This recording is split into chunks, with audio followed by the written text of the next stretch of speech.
Very welcome to the Racing Realm. It's me, Ronan Groom, back hosting today with the usual crew of Anthony Kaminskis, Harry Stewart Moore, and Tony Calvin. Gents, I hope you're well. Very much getting into the festive spirit now, 10 days out from Christmas. We don't have much time for the chit chat today because we have a running order that's the equivalent size of a queue to get a pint in Suddle on Sunday afternoon. Tony, you sent me through this tweet from Stephen Derbyshire. It absolutely disgusted me straight away because there's nothing worse for me than being at a sporting event and an understaffed bar leading to a massive queue. It was just an absolute sham. I'm absolutely disgusted just to see the picture alone. Yeah, apparently the poor guy, single manning, was actually serving coffees as well. So if, Oh, if you ever it's the people who order them though, actually, that I just, yeah. if you've ever obviously if you go to get a coffee in a Starbucks or something, you're waiting ages anyway. Can you imagine there's someone in front of you ordering three or four coffees? Oh, Oh, It's the people joining the back of that queue that I worry for. Like how yeah. desperate for a pint are they? like The alternative is wandering around Southall without a drink, I suppose. no, Um, it was a yeah, sad fair play. reflection. Sad reflection, yeah. We must give our fair due before we get into a couple of points of notice. Just before we get into the racing, we'll give our absolute fair dues to the money raised for the Hunt Family Fund after the December Gold Cup on Saturday and a auction that took place in the Centaur at Cheltenham Racecourse on Thursday evening. So they've reached nearly 250,000. I believe it was closing in on 250,000 on Saturday evening. I'd imagine it might have gone past that at this point. So an absolute fair dues to everyone who got involved there. There was obviously the winner of the Hunt Family Fund December Gold Cup connections, Glenn Gooley, pledged or donated £10,000 of their money, and I believe the fourth place Kim Rock connections did the same. So absolute fair dues to everyone who got involved there and everyone who helped set up that fund for the Hunt family, which I believe is to raise awareness and vital funds for nationwide charities combating violence against women. Well done to everyone who got involved there. And just another point to note as well, we won't be able to talk about it today, obviously, but there's the Redwood Queen case that we have mentioned previously on the podcast finally is going to be heard today in front of the IHRB. So Philip Burns' unseat from his father Charles's Redwood Queen back at Wexford in May was a very controversial incident at the time. That hearing is going to begin to today. So I imagine you might see some news about that during the week at various stages, and I'm sure we'll be able to talk about it next time on the podcast. So, Tony, I'll let you kick away with the racing review, and then we'll get stuck into some topics. Yeah, just note the time down. We'll fly through this. We've got a couple of related topics in the questions, so we'll deal with some of those there. But yeah, in Ireland, Gordon Elliott continues to fly in brilliant form. And I've just noticed, just went through yesterday's racing, and everyone was raving about Tom Cleary's Navan winner, bumper winner, oh my word, on Sunday afternoon. I'm not sure how wealthy his owner is, but I imagine he will be a lot more richer if he needs to be after that performance. I imagine the big owners might come a calling for that bumper winner. The Frankie had a winner in Argentina on his South American Farewell Tour, but we'll let him get on with that. Over here, bad news for Paul Nicholls because two horses that Gordon and Sue Hall took off him and gave to Nicky Henderson. They both won and they both look brilliant novice hurdle prospects.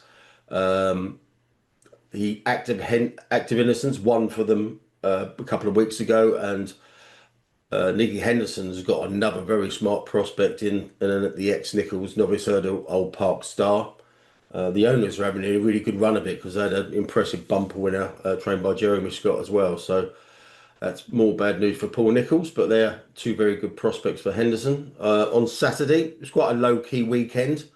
As you mentioned, Faye Bramley's Glenn Gooley won the December Gold Cup from £7 out the handicap. And the stable also had an eye catcher, quote unquote, when Winston Jones was second to the impressive Manila Study in the juvenile herder. One presumes the runner up is a Fred Winter project. Just to the backstory to that is that Bramley's yard is owned by AP McCoy, and there are some reports suggest that he's very hands-on with that training operation. But they had a very good weekend there, quite clearly. Controversy and Dan Scale don't go far apart. Nurse Susan added to the list of his handicappers coming back to life. A race the horse won in 2023. The controversy here is that the horse had been beaten 98 lengths on our previous three starts, and the handicapper dropped for a £3 for a kid gloves Carlisle return, which is incredibly generous. I actually flagged this up in my column on Friday. So yeah, that was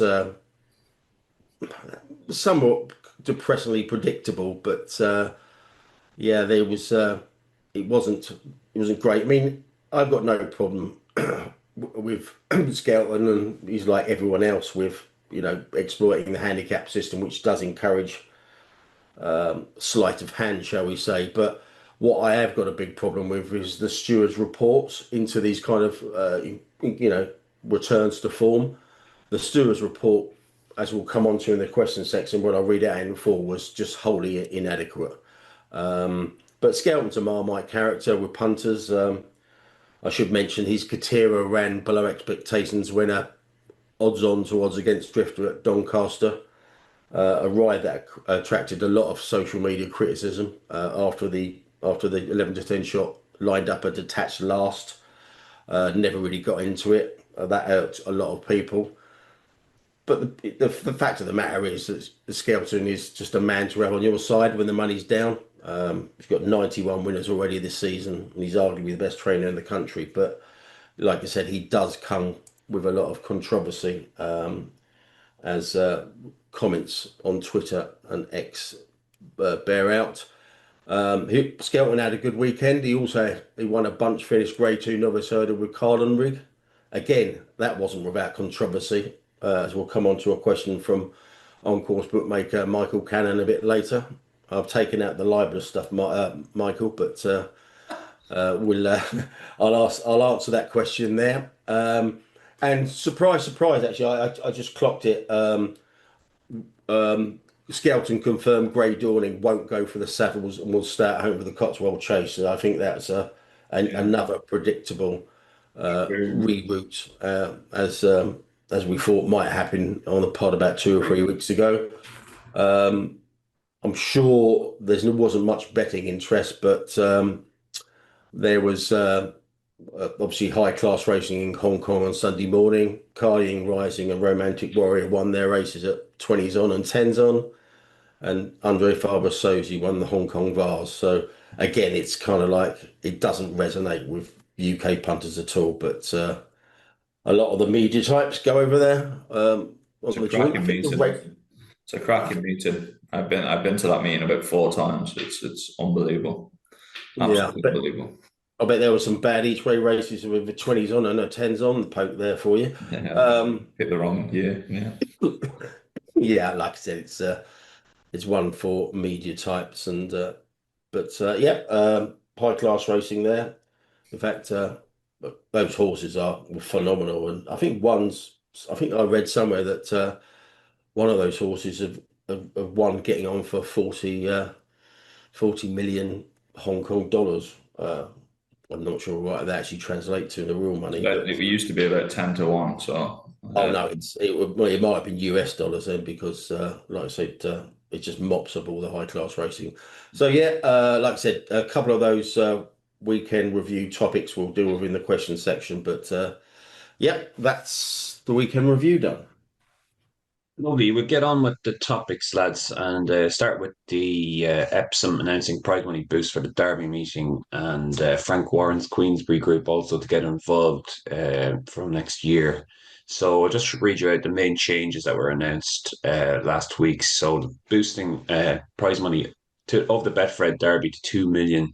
So it's going to make it the joint richest race in the UK. Switching the Coolmore Coronation Cup from the Friday card to the Saturday card, and more than doubling that prize money from 450,000 to £1 million. An overall increase of 1.375 million in prize money across the 2 days of racing, making Betfred Derby Day, the second most valuable race day staged in the UK. There's also going to be a new initiative to encourage young racegoers to attend, with anyone under 18 given free entry on both days, in general admission enclosures and complimentary hospitality and dining experiences for anyone under the age of 12, with discounts for 12 to 17-year-olds. Free car parking and a brand new Derby Fest area on the hill, run in partnership with Queensbury Group. This is Frank Warren's kind of promotion group.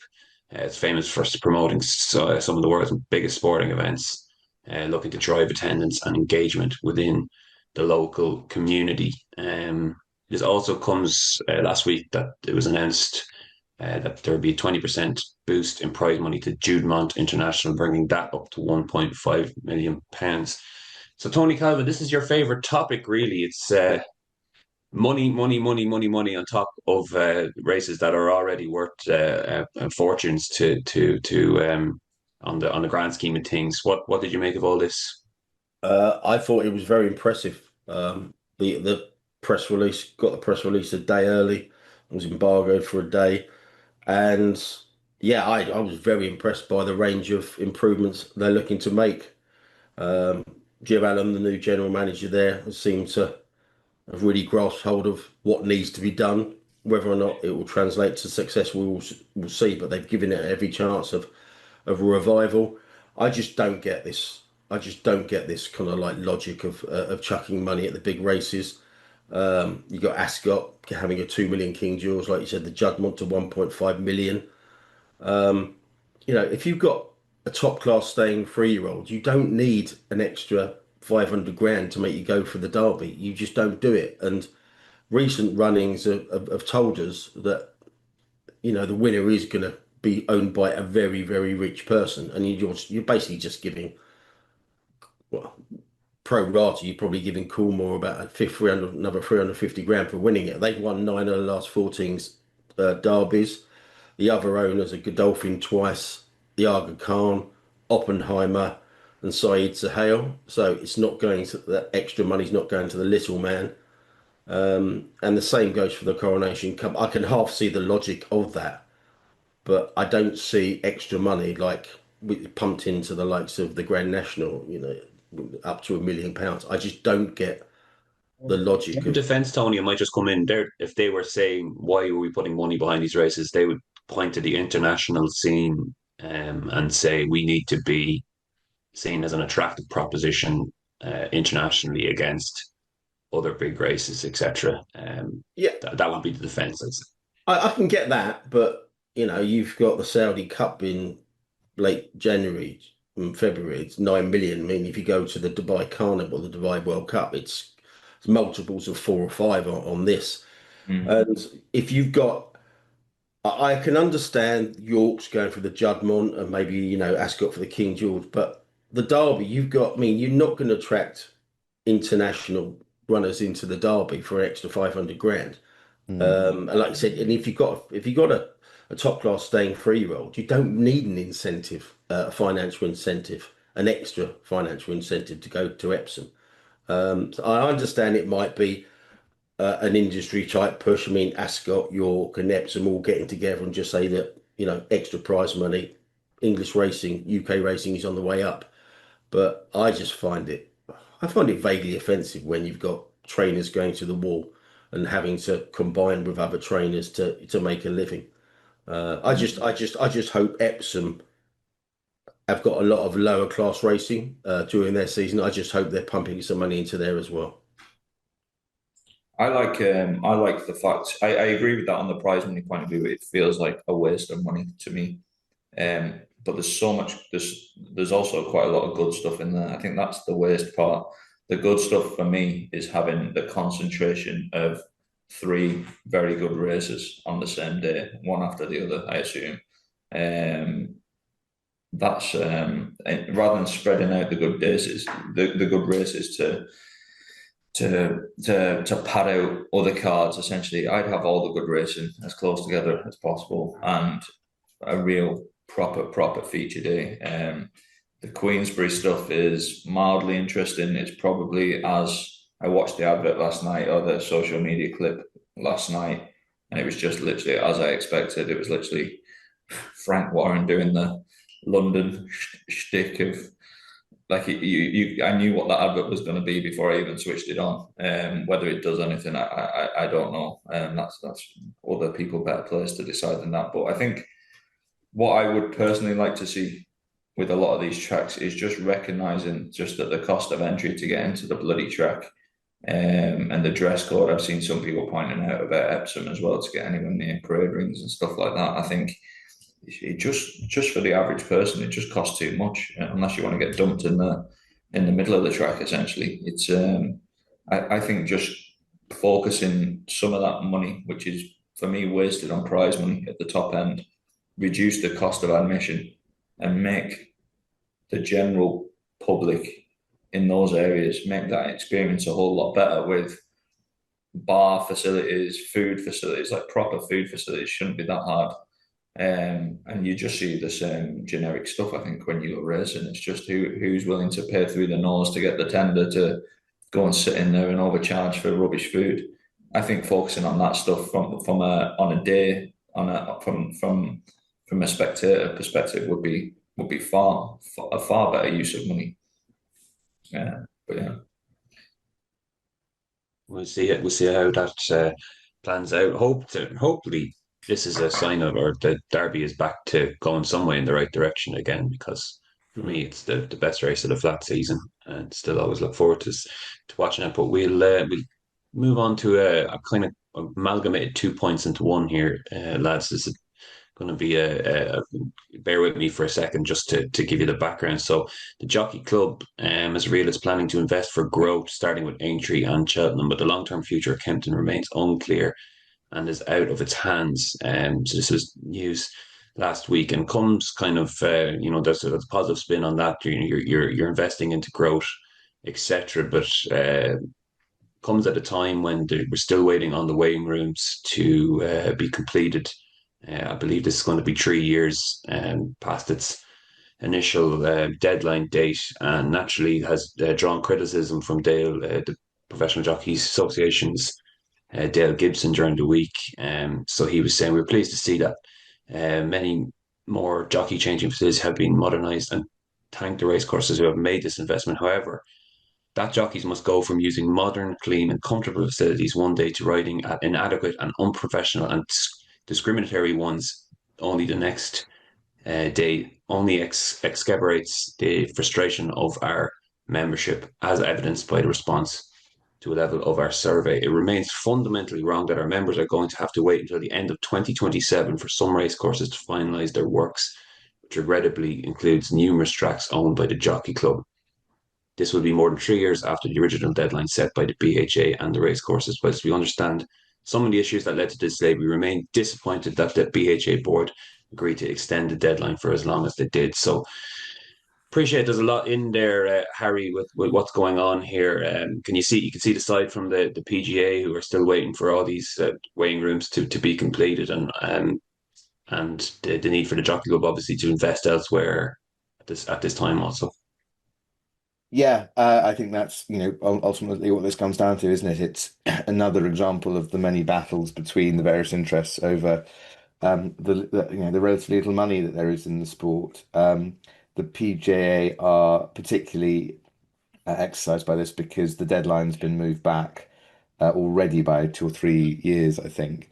And their very understandable position is that, if we're going to sell British racing as a kind of elite racing, then the jockeys should be treated. I mean, not even as elite athletes. Some of the, we've all seen pictures of some of the poorer facilities.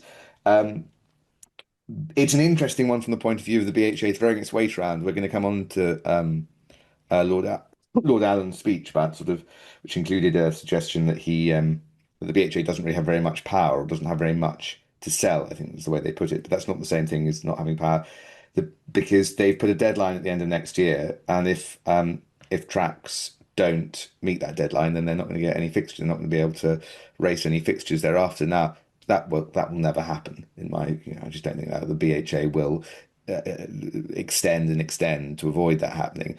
But it's an example of how the regulator can, in theory at least, be a little bit more bold in some of its regulation. Um, but yeah, I mean it's not great that it's taken this period of time. It doesn't look great. The jockeys are obviously very unhappy, or a lot of the jockeys are obviously very unhappy with it. The interesting thing to see that they are particularly disappointed that it includes the Jockey Club as well, some of the Jockey Club tracks for obvious reasons. And I think that the interesting thing will be whether all the tracks do actually meet it by the end of next year, because otherwise the BHA, I think, is going to look rather embarrassed, because my suspicion is that they will just extend it rather than start taking fixtures away from Well, racetracks. the people with the power in this are the jockeys, from in my opinion. Like we've had Paul Struthers obviously on here as well. Why do you think? Harry, I'm just interested. Why do you think they don't strike? Why don't the jockeys set a deadline? Why don't the Well, jockeys someone set a want deadline so, of next summer? And if you don't do it, we're not riding at your tracks. well, Any particular because part of those? someone I asked that question maybe 5 or 6 years ago from someone well placed, and they told me because none of the jockeys trust each other to actually honour a strike and not take each other's rides. Whether that's true or not is another matter. I think the jockeys don't have a terribly they don't feel like they have a hugely powerful place in British racing, and I think there is always that feeling on an individual level that they will just, lose rides, and at the very bottom of the sport, or break relationships with trainers and owners. And at the very bottom of the sport, particularly, that is a very dangerous game to be playing. So I just think it's more to do with the psychology of being a jockey and their place. Now, I'm not talking about, Ryan Moore and Oisin Murphy and people like that, but I'm talking at the sort of more um, middle of the ranks, is that it's a huge risk, even if they all do it Yeah, together, because you have to get everyone to do it together. And who would you be upsetting? Yeah, I I listen. think you could do this from a far in the future point of view. You set your date 9 months from now. This is when we want adequate facilities by. It's incredible even saying that sentence, but this is when we want adequate facilities by. I don't know what percentage of jockeys are actually signed up for. I presume it's some kind of union, is it, or something like that. But literally, it's up to the big people to stand with the smaller ones as well. It shouldn't be. I think we had previously with was it prize money on ARC tracks where people there was a strike for a meeting and two jockeys broke the strike or something like that. I think that might be that Two feels like trainers, right? Two was it trainers. that trainers? was yeah, It was like that six was or a 7 years trainers ago, one. maybe that actually. Yeah.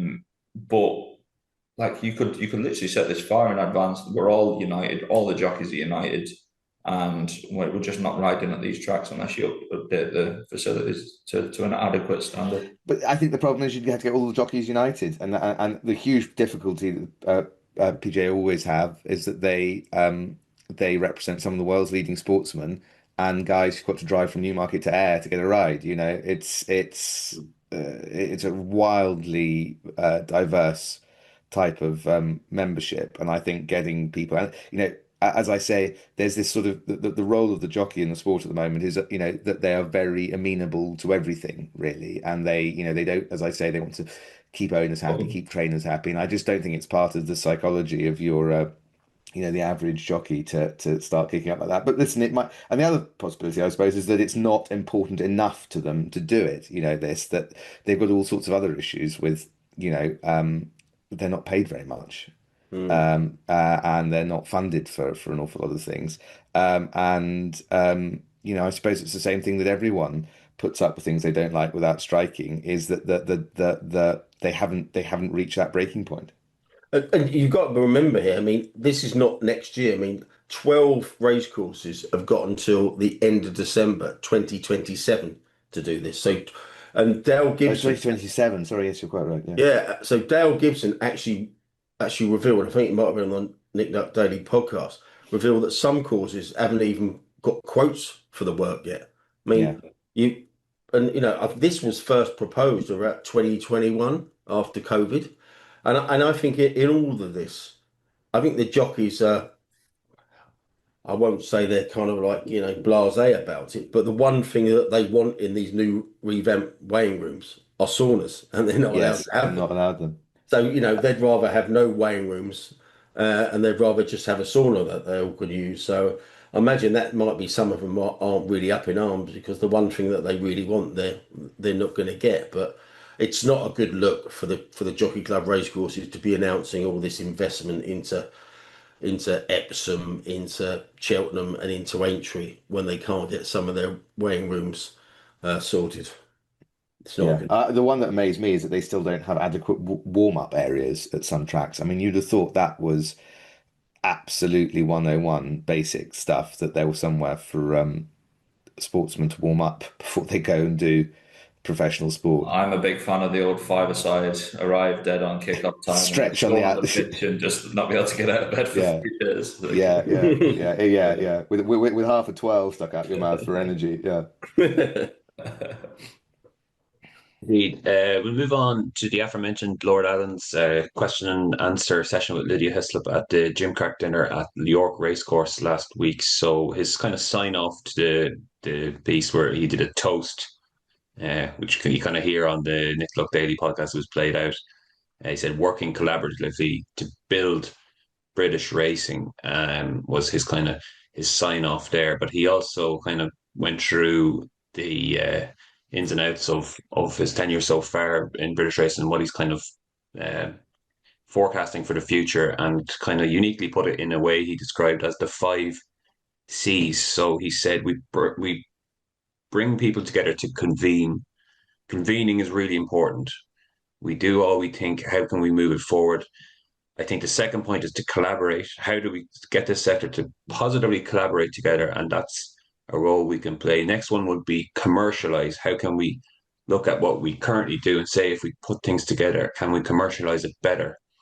I believe we can. And wearing my old ITV hat, I think we could do a lot more if we are much, much more collaborative. Alan said he had been shocked that we don't really talk about customers and consumers. And then he added the other thing I don't think we do well is communicate. We don't explain our sport to the punters. What did you make of this, AK? Did you get to listen to it at all, or you were just reading and listening to me talk about it there now? Is he? It Yeah, seemed a bit underwhelming to me now from all this hype about Lord Allen coming in. I just maybe expected a bit more, and I feel like that's been the general reaction as well. What did you think? yeah, no, that's kind of my take on it. To be honest, I try not to be too negative about it. But what are we, 4 months in, and we've got 5 C's of stating that fairly obvious. Just I don't see any plan. This is what we need to do, but I don't see any tangible stuff in any of this. To be honest with you, I don't know. Get in the sea was my 6th C, but I I don't know.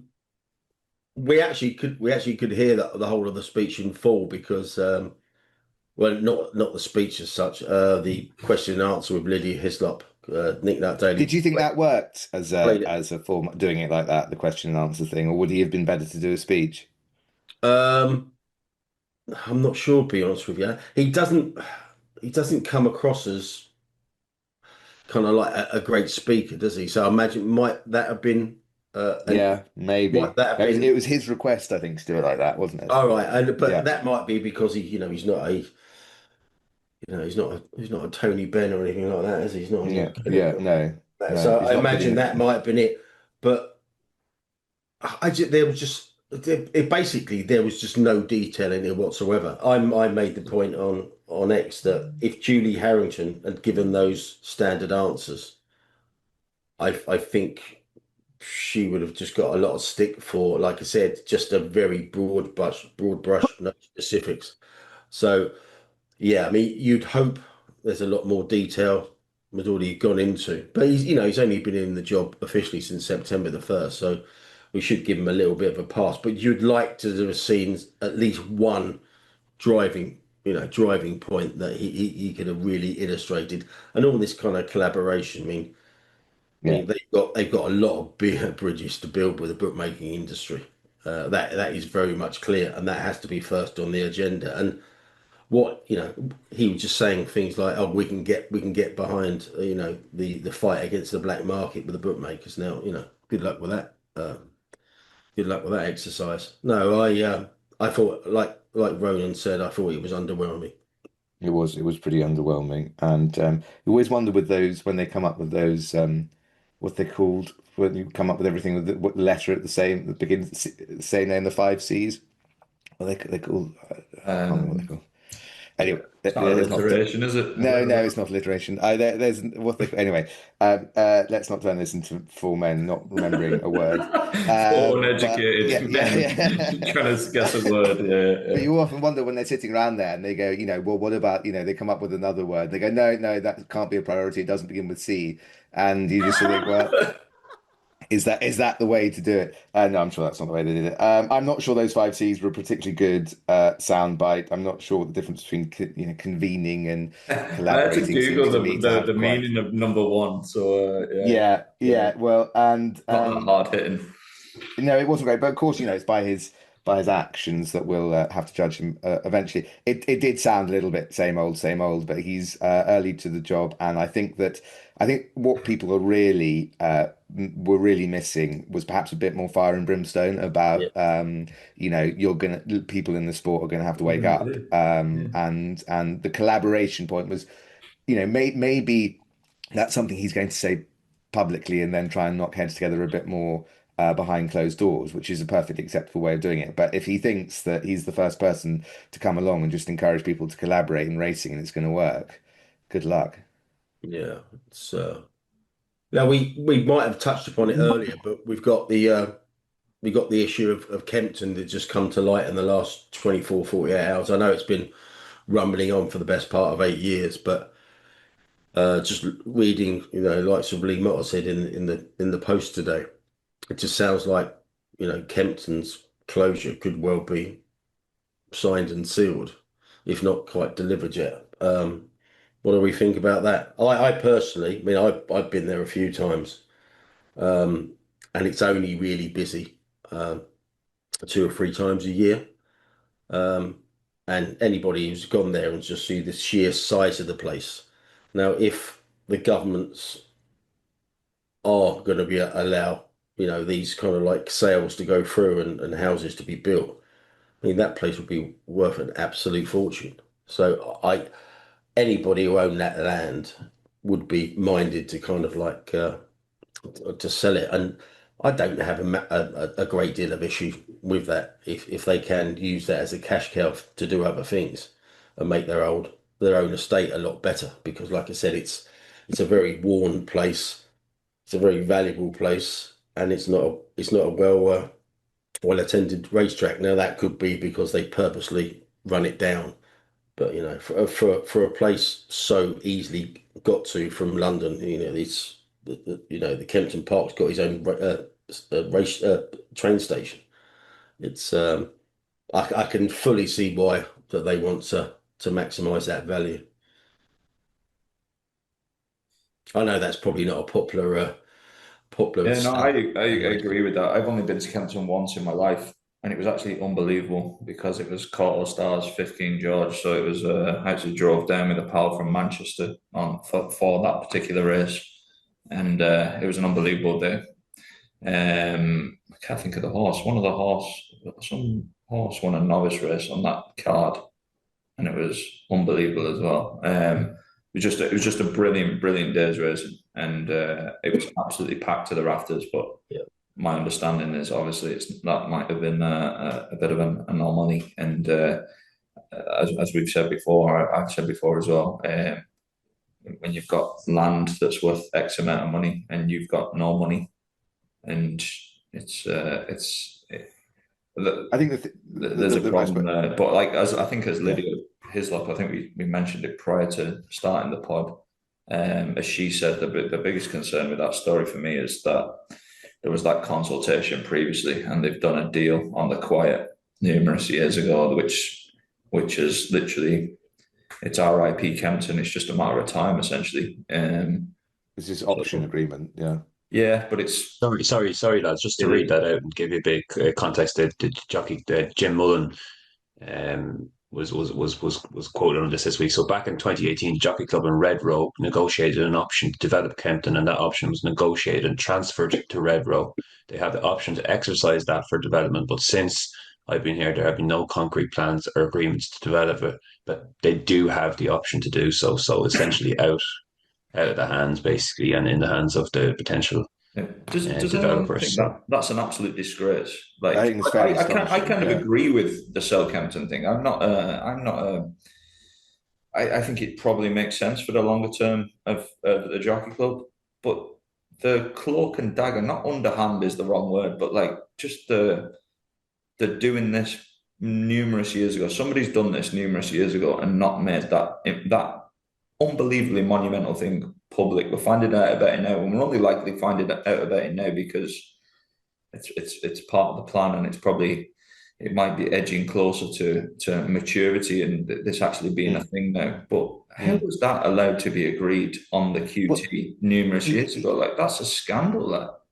I imagine it's to do with the way that these property transactions have to work because of things like planning permission and things like that. And so you can't sell it. But you're giving that option and not making that public to. Oh yeah, not making it public. Yeah, it's a disgrace. I mean, it's a pretty unfortunate way of doing it, isn't it? Because even if it has to be done like that, because of course you're no longer it's not really. What are you going to do? You're going to sort of invest in it in the meantime? Of course you're not, because you don't know when someone's going to come along and exercise the option.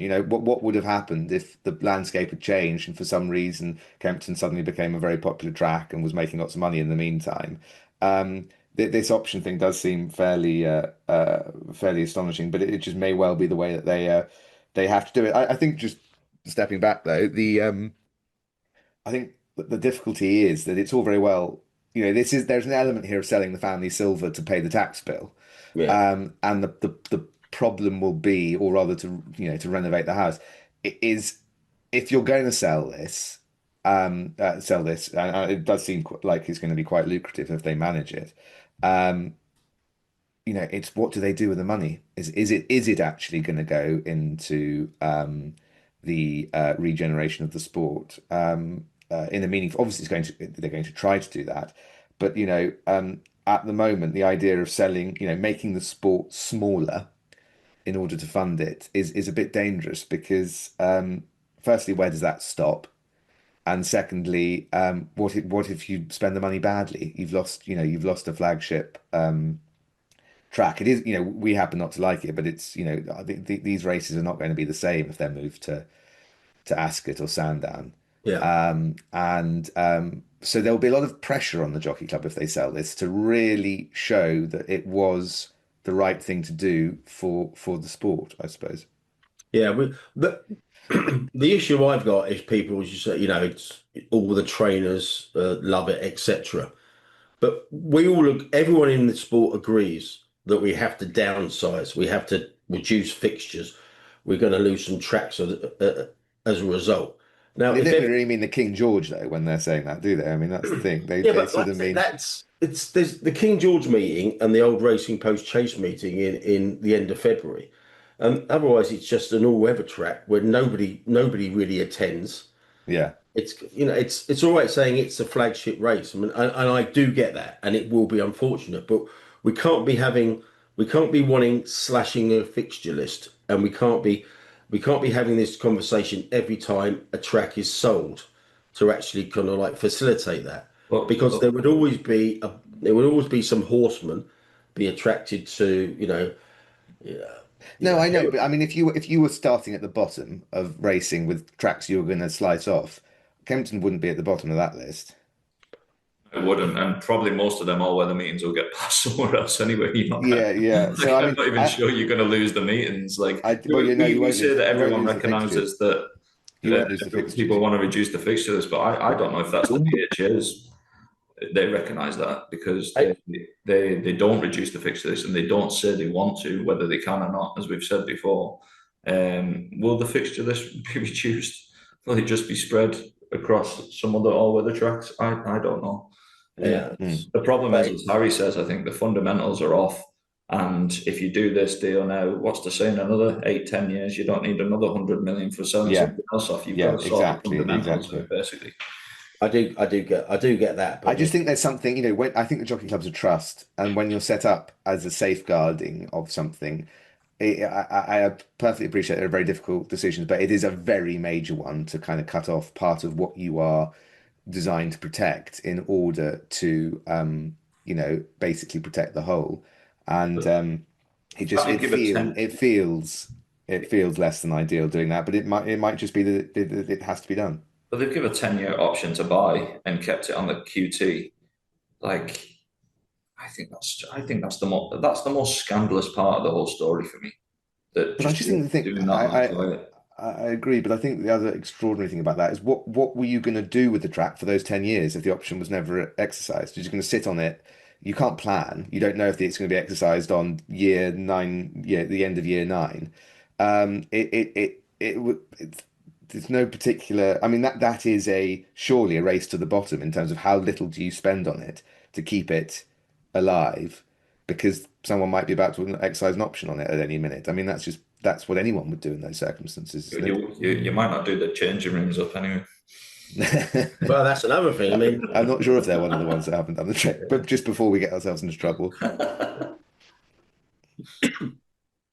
Yeah, okay, we'll see how it develops. This, but a very real scenario is that the King George this year will be potentially be the last one at Kempton. So there you are. We'll see how that develops. Move on to our next topic, lads. So William Hill's news brings stark realism into the budget fallout. So the owner of William Hill is considering a sale or breakup of the business, having launched a strategic review following last month's budget.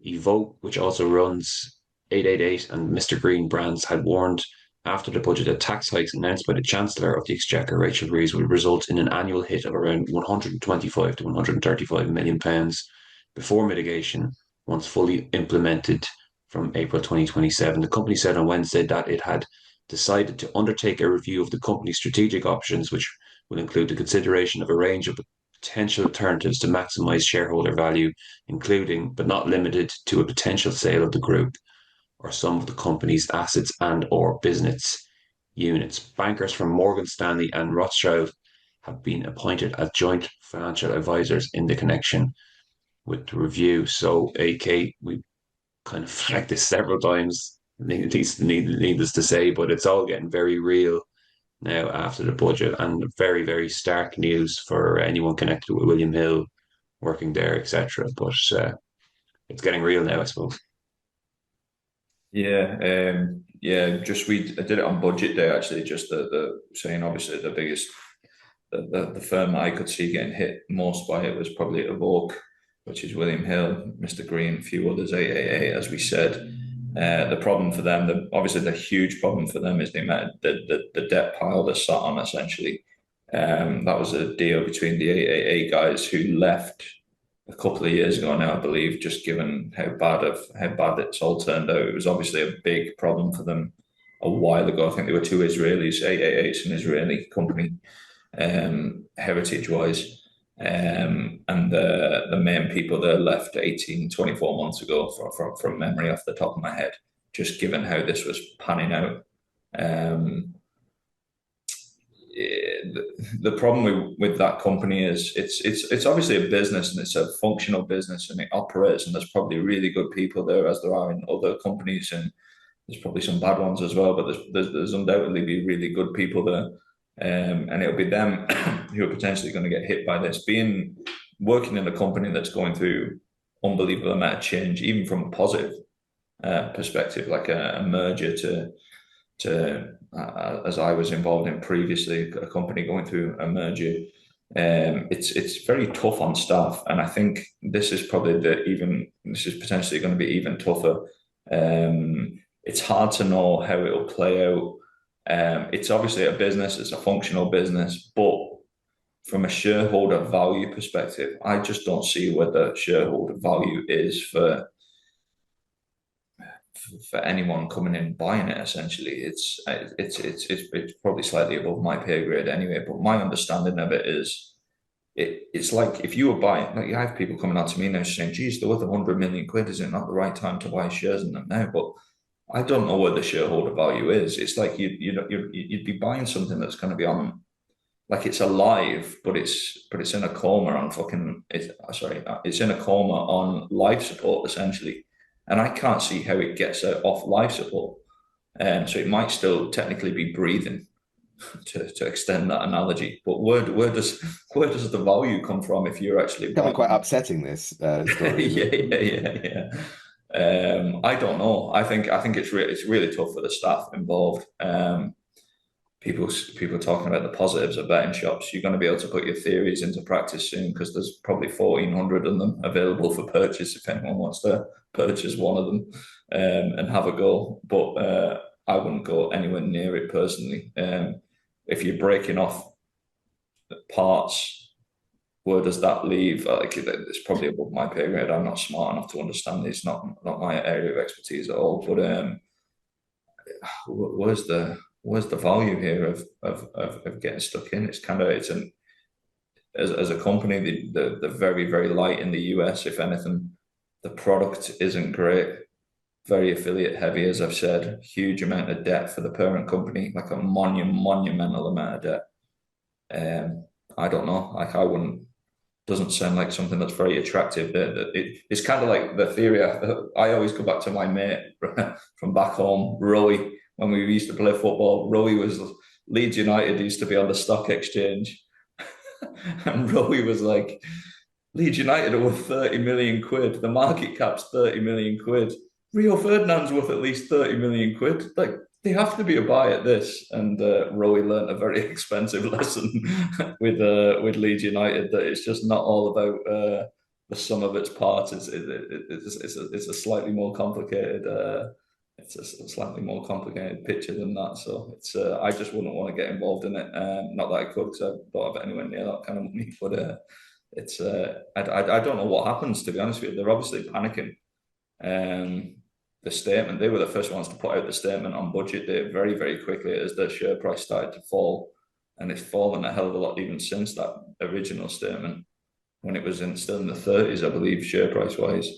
Like, this is some collapse. And yeah, I don't think the future's bright, and it's very tumultuous. And if you're working there's a lot of people might be potentially hanging around for redundancy and that kind of thing. But it's not good. It's not a good situation, I don't think.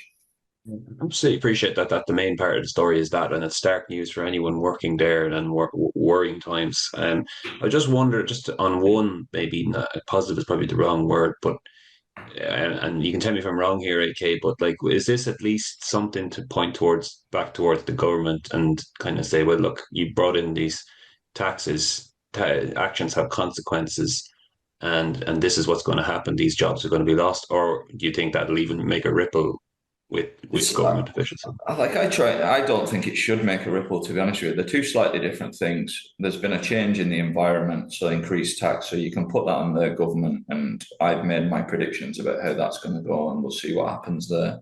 I think there's obviously, from a group perspective, you've got private companies, your Bet365s, your Betfreds, you've got your public companies, your Entains, your Flutters, and your Evokes. The company that was set up worst for this was Evoke, on publicly listed information. Is that the fault of the government that William Hill and Evoke are carrying so much debt? Probably not. They were just going to be the first casualty if any underlying market conditions changed, essentially. It's obviously not helped. It's not a positive, and the reason it's affected them rather than affecting somebody who's got different fundamentals to the business is just because of those fundamentals, essentially. So I don't think I think that obviously the tax stuff is ill-conceived, and I think there's going to be knock-on effects of that. But I don't think you can blame a government for the fundamentals of that particular company. To be honest with you, the damage was probably done a couple of years ago when that deal took place, essentially. So anyone, either you want to come in on this before we move on, or how you? Nothing from me, No. Ron. Nothing for All me. good. All good. Let's move on to an article written by Greg Wood in The Guardian regarding account closures and restrictions, and a potential remedy that he suggests, which would be the minimum bet rule, which has been operating in most Australian jurisdictions for a decade. or more. So in Victoria, for instance, this is Greg Wood writing, off-course operators are obliged to lay an advertised price on metropolitan, i.e., major races, to lose at least $2,000, while the minimum for a non-metropolitan track is $1,000. So Ladbrokes and Bet365 are among the well-known betting brands that operate successfully in Australia with a minimum bet rule in place. Yet the bookies have always resisted the introduction of a similar rule in the UK, claiming that it will impact on the bonuses and offers available to punters, such as best dog guaranteed when a punter takes a price and the eventual SP is bigger, and other offers besides this as well. AKA kind of talked about this a good bit before of the potential of a minimum bet rule and what would the effect that would have. But maybe you could trash that out here and tell us what you thought about the suggestion in the article.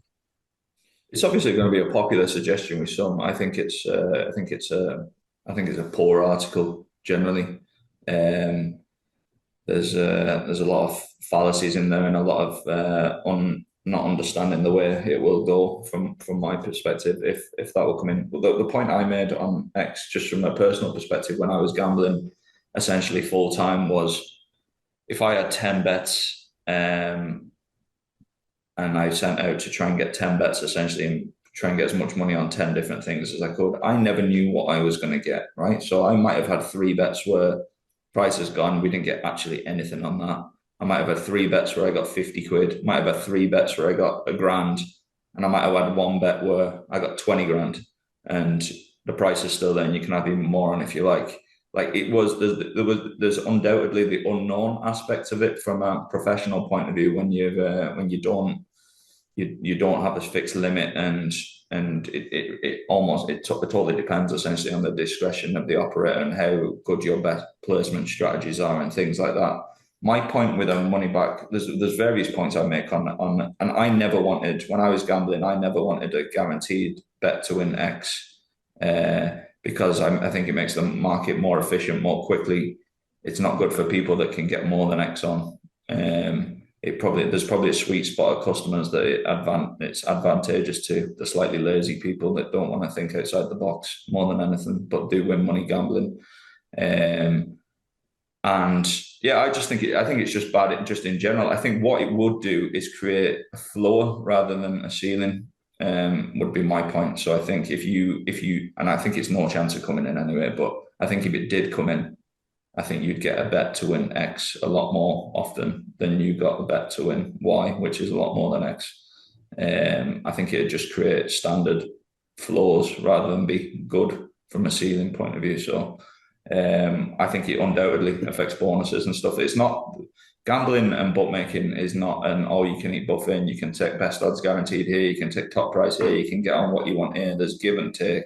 It's a moving parts thing. You don't get absolutely everything. I think it would be undoubtedly disadvantageous for general customers from a margin perspective, from a how quickly markets get efficient perspective, which will affect guaranteed price payouts if they ended up staying.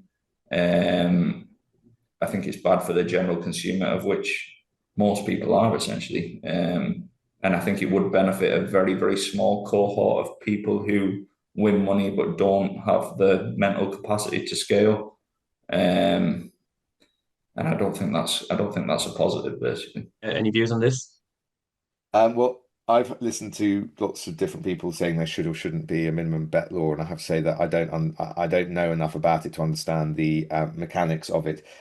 All I would say is that if it could be done, and I'm not saying for a second that it can be, because I know a lot of people say it can't, that actually I think that it's something that bookmakers should think about more as a positive in circumstances where they were able to do it, because I think that it would do an awful lot for the industry in terms of the relationship between punter and bookmaker, which I think is at a relatively all-time low at the moment. And it is, a lot of this is to do with affordability checks, of course, but one of the hugely important elements of the popularity, I think, of gambling is the stories about the guys who do it very well and have big wins.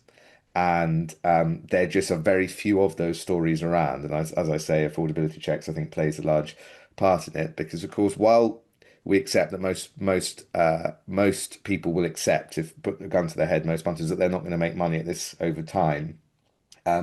What attracts them to it in the first place is the dream that they might. And so I think that it's easy to be cynical about the thought of a minimum bet law and think, well, it can't work. But in a world, if you could make it work, I suppose is what I'm saying, is I think it would be a very good thing, not just for punters, but actually for the whole ecosystem. I think it would be. I see. I don't. It depends. I think punters. It'd be better for punters in they would know that they would have a bet to win X. Would Yeah. it be better for punters overall with the removal of extra places, all the concessions, each way turns, this kind of thing, free bets? Not sure, Harry. I think it'd be a negative. Well, I mean, that's And fine, but yeah, people are still getting those benefits in a context where if they no. win too much, they're going to be stopped betting at all. So remove So I mean, so the. what, Sorry, there are some only people. Yeah, yeah. there are Some people. limited benefits to those benefits because it's Some. not. No, no, no, no. There's limited benefits to those benefits for a very small cohort of people. It's a. No, they're all well, they're either losing anyway, or they're not going to be allowed to win. So they are A limited small benefits. cohort of people. No, I'm talking about all punters are either losing But all or they're punters going don't to. have a problem with not being able to get bets on. No, absolutely. I'm talking about the benefits that you're talking about. You're saying there are these benefits of free bets Yeah, and but they'll be removed from customers that have no material impact by a minimum bet law, is what I'm saying. yes, but they're not going to take money off bookmakers in the long term anyway. But they'll lose slower. It's the same thing. Yeah, they'll lose slower. They'll accept That that, but means taking it money does off need to be put in the bookmakers. context that that is what we're Yeah, talking about: is losing slower, not winning. correct. Yeah, yeah, Yeah, yeah, yeah. It's a very hard sell, I think.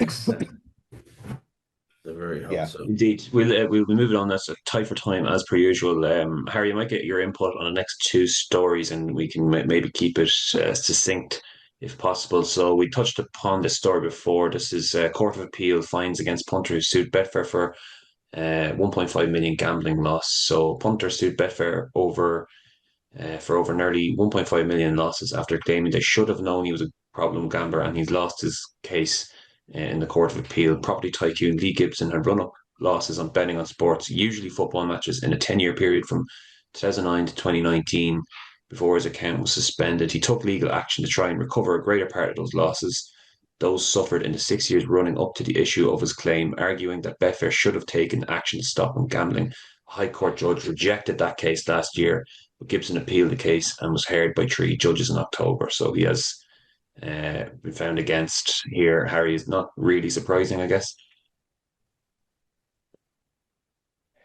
Yes, that is to no one's surprise. I think we talked about the High Court judgment at the time, saying that we didn't think he had much of a chance. The Court of Appeal basically held that that Betfair could not be expected to have known that he was a problem gambler, and everything flowed back from that. And basically, that was the answer to the case. There's no case in negligence if you can't establish essentially a duty of care to a problem gambler.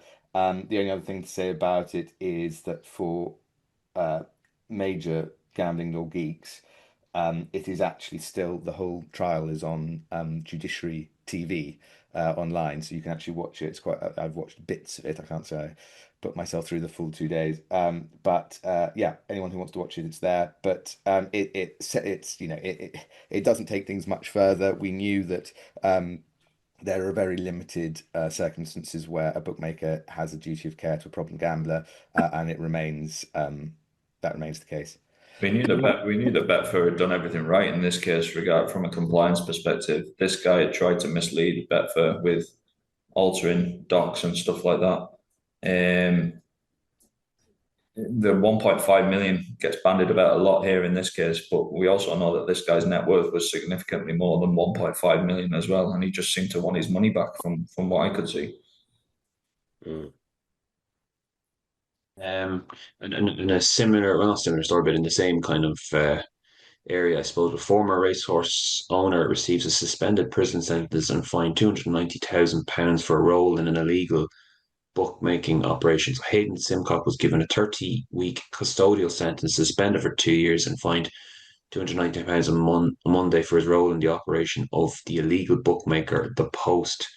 Simcock, aged 40, was sentenced at Birmingham Magistrates Court after pleading guilty in September to one charge of providing facilities for gambling without a license and one charge of advertising unlawful gambling between May 2023 and September 2024. Harry. Yes. So this is the case of the essentially illegal bookmaker. We are dealing here with a WhatsApp, someone who's taking WhatsApp bets, seems to have left people short, and has admitted to providing gambling to consumers without an operating license and also advertising illegal gambling. I think part of his defense was, or mitigation was, that he didn't necessarily know throughout that the person he was working for was unlicensed. Yeah. But I don't think that sounded very realistic. And they haven't found the guy who actually runs the outfit by the sounds of things. He seems to have disappeared. I thought he got off with some community service and I think some costs.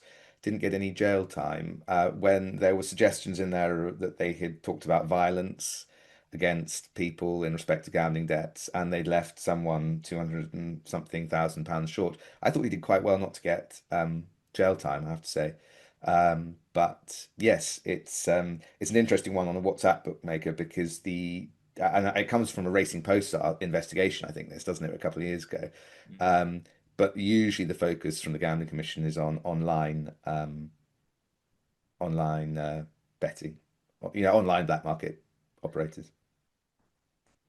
Indeed. We'll leave it there, lads, and hit question time. And we have quite a few questions, so we'll move it on quickly. So Michael Cannon mentioned earlier on the Nurse Susan situation, but Tony, I'll let you expand on this. Just read out his question here. So what does Dan Skelton actually have to do for the stewards to say anything? Yes, they asked him to explain Nurse Susan yesterday, beating 98 lengths previous 3 starts, but all they ever report is noted. As for not even asking about Carlin Rigg at Chepstow last run, makes me wonder if they actually watched the races. P.S. I won on boat yesterday, so it's not sour grapes. So you are kind of all over this, Tony. Obviously, writing about it before it happened that it is potentially on the cards. What did you? Do you want to expand on it now?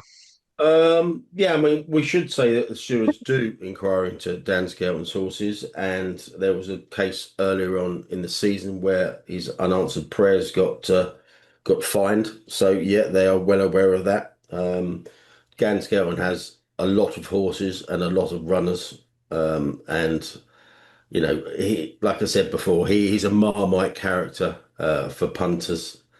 But yeah, I mean, the issue here is, I mean, like I said, there's any number of running and riding kind of like reports that the stewards look into. So this isn't, Skelton Pacific by any means. But I thought the stewards report in this instance, given the background to the horse and its very poor form going into it, this is the steward's report.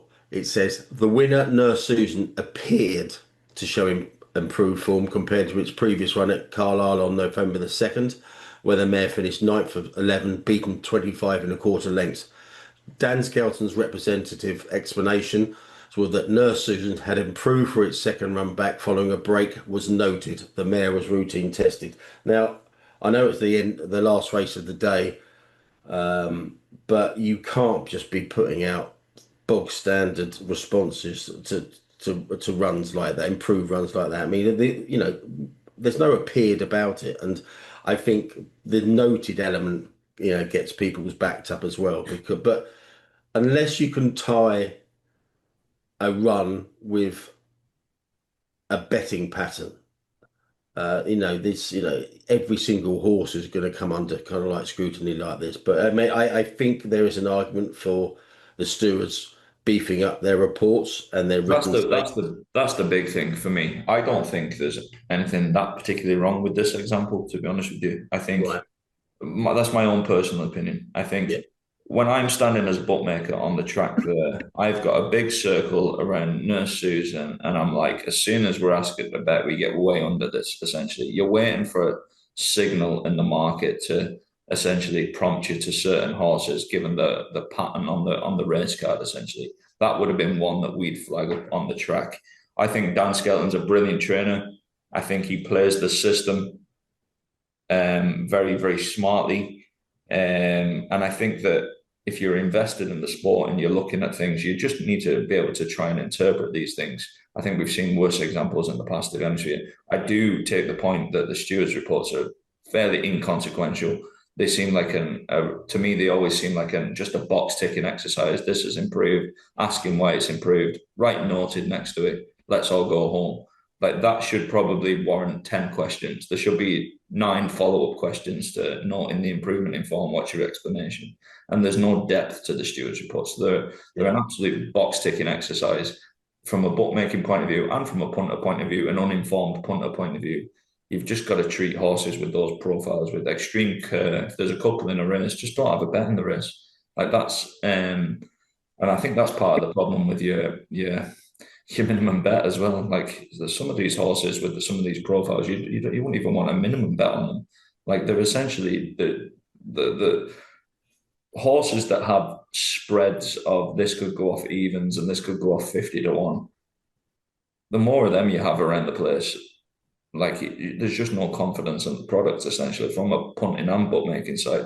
So individual example wise, I don't think this is that bad. You can see it on the card and you've an option as a punter to stay away from the race or take a chance.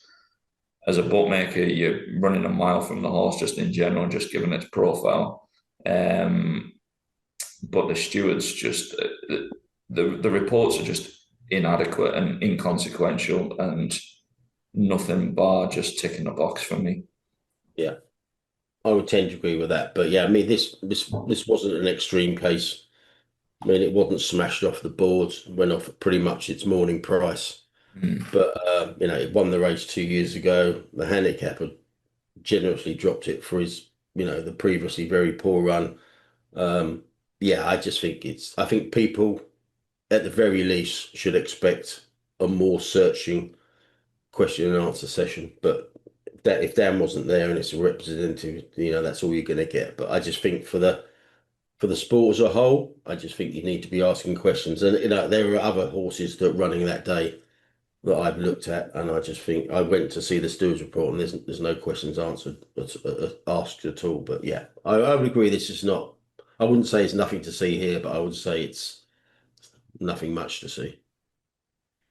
Dave Bradshaw, just catching ITV, saw Jim Mullen discuss future investment plans for Jockey Club.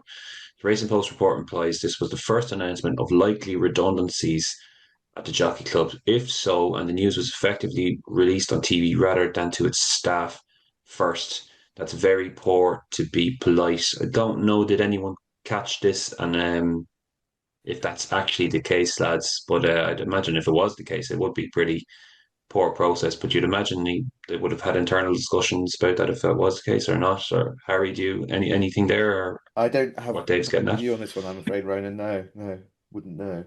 It's Yeah. I just think in general, if you're working for a company that's not making any money and sells tickets 12 months in advance for a tenner to get money into the coffers, like in the back of your head, subconsciously, you're not thinking redundancy isn't a possibility. That's what I don't. That's what I'd be thinking.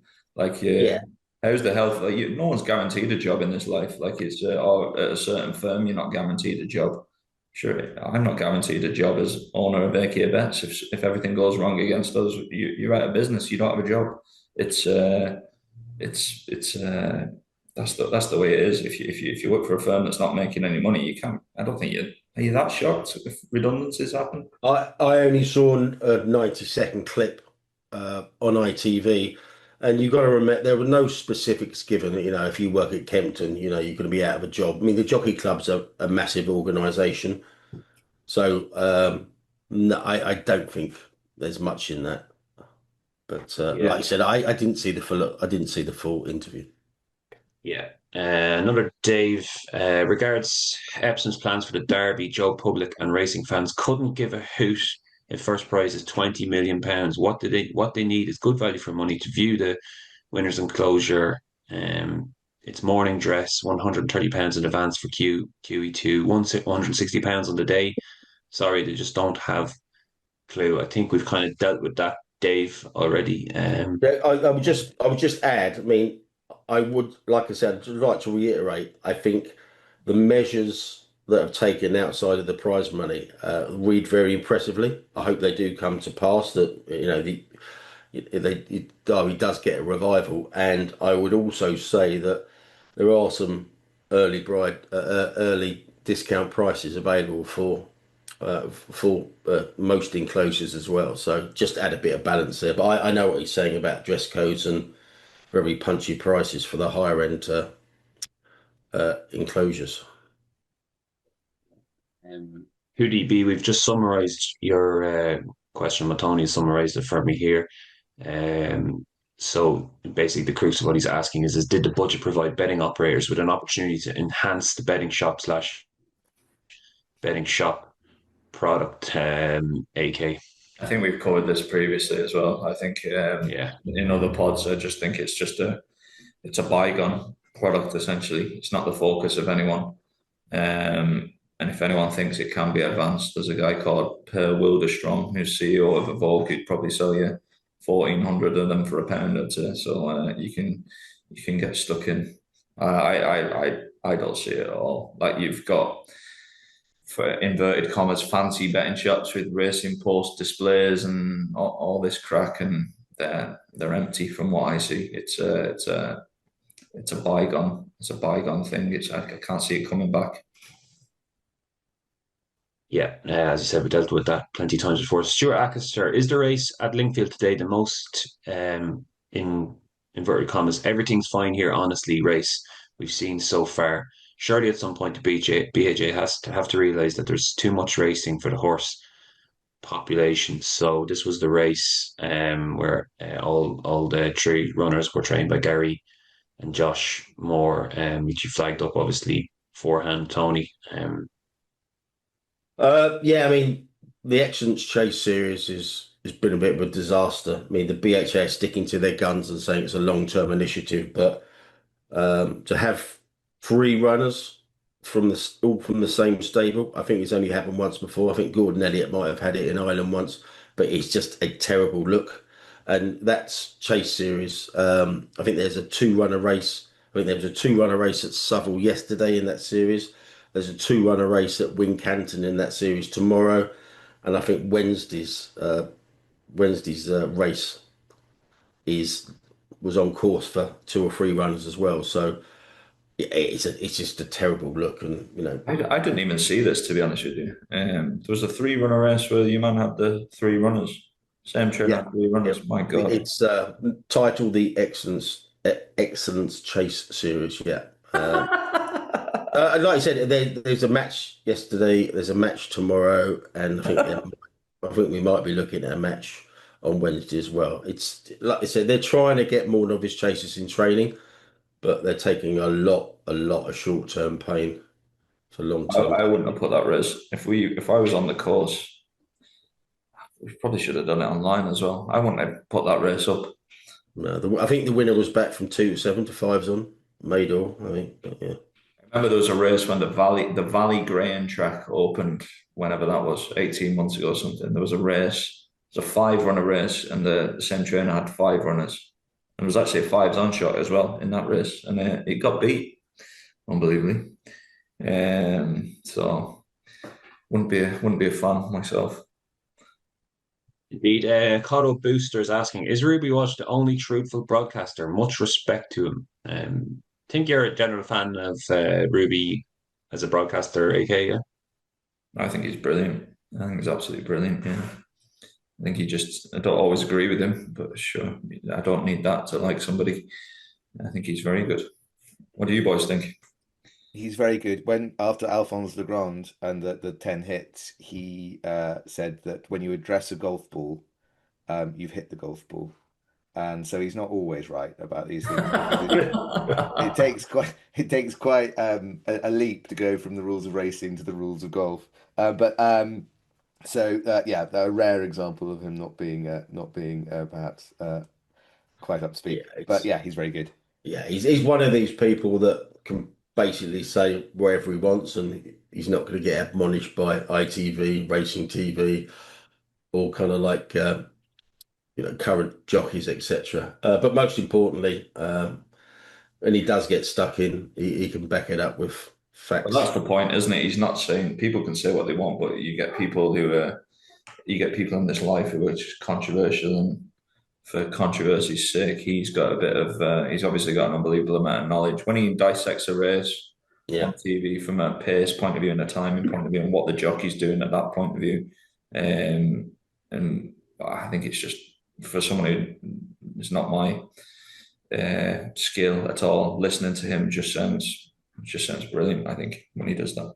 yeah, it's very good. It's in general the Walsh family are just like that. Ted Walsh Senior, obviously, and I always remember I got into a Twitter to and fro with Ted Walsh Junior once, but I can't remember what it was about, Mayor's hurdle or something, or I think it would have been in foreign players playing for the Ireland rugby team or something like that, and we went back and forth for ages. But I remember he walked up to me at a awards thing that when I was working before, and he just shook my hand and said, "Oh, really enjoyed the debate we had on the Twitter, or had a bit of crack with it, like So it's not all. I think people appreciate, you have a opinion, have a view, and put it out there, but it's all. It's not. Don't have to come to fights about it or anything like that as well. So that's I always remember that. In general, I think Ruby's like that as well. So Okay. sorry. So aside from that, we'll get back on track here. Connor Bailey saying Snowden pulling out Gala dodgy or just part of the game, Tony. Very surprising. It was drying ground at Cheltenham. The horse is best on good to soft ground. Going was given for a reason for the horse being pulled out, which didn't really stack up. Yeah, I'm told that Ruby made that point as well, actually, to just to reaffirm his take on these things. Yeah, very, very surprising, and there should be more scrutiny of the horses giving out going as the reasons for not running when the advertised ground is perfect for it. Yeah, very strange, but there's no skullduggery because nobody really benefited, even if the weights would have gone up if it got pulled up a day earlier.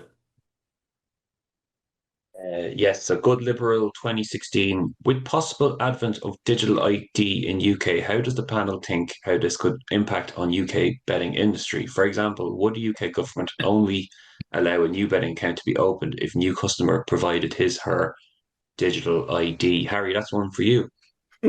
Yeah, I had to think about this. I think it would depend on so much that we don't yet know, or on what the rules would be around it. But yet, it is increased surveillance, isn't it? Whichever way you look at it, it's about people being able to identify you more easily. I'd be surprised if bookmakers and banks and solicitors and accountants don't jump on it and more to the point, their compliance teams don't jump on it and say, yes, we want to see all this if it does come in. But it's a hugely controversial subject that unbelievably has an impact even outside gambling.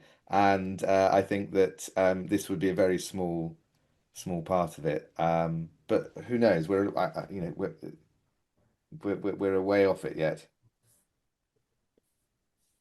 We've saved the best question to last. From Keith Watson, has I took this off. You put it back on. didn't really ask it. Keith Watson asked, "Has AK always been a miserable twat?"